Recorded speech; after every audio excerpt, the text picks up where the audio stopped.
Hamza, Hamza, Hamza, Hamza, Hamza, Hamza.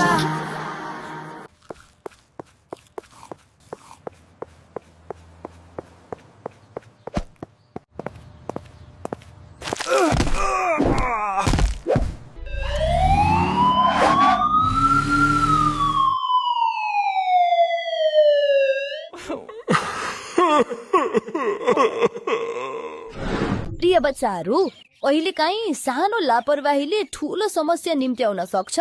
यो छिल्का केवल तपाईको लागि होइन, अरू कसैको जीवनका लागि पनि खतरा थियो। प्रिय साथीहरू, सडक, गल्ली, विद्यालय सबै हाम्रो साझा स्थान हुन्। यदि हामी त्यहाँ फोहोर फाल्यौं भने आफैले आफ्नो जीवन कठिन बनाउँछौं। केराको बोक्रा सामान्य लाग्न सक्छ, तर यसले कसैको हड्डी भाज्न सक्छ। सानो लापरवाही ठूलो खतरा।